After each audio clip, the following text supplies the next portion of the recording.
Hi friends, இந்த பதிவில் நம்ம என்ன பார்க்க போறோம் அப்படின்னா, தர்மத்தின் வாழ்வதனில் சூது கவ்வும் தர்மம் மறுபடியும் வெல்லும் இந்த வரிக்கு சொந்தக்காரரை பற்றி தான் பார்க்க போறோம். யாருன்னு கண்டுபிடிச்சிட்டீங்களா?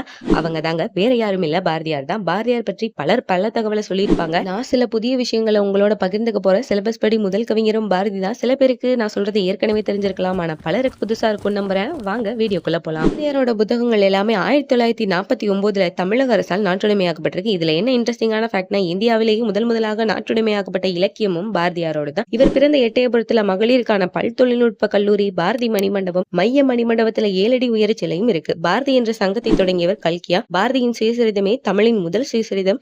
கவிதையில் சுயசரிதம் எழுதிய முதல் கவிஞரும் இவர்தான். பாரதியாரோட சில முக்கிய பாடல் வரிகளை பார்க்கலாம். ஏழை என்றும் அடிமை என்றும் எவனுமில்லை ஜாதியில், இழிவு கொண்ட மனிதர் என்பது இந்தியாவில் இல்லையே, மாதத்தம்மை இழிவு செய்யும் மடமையை கொளுத்துவோம். இது மட்டும் இல்ல, இன்னும் பல வரிகள் இருக்கு. பாட்டு வேணா கமெண்ட் பண்ணுங்க. ஒவ்வொரு கவிஞரா பார்க்கலாம். நன்றி.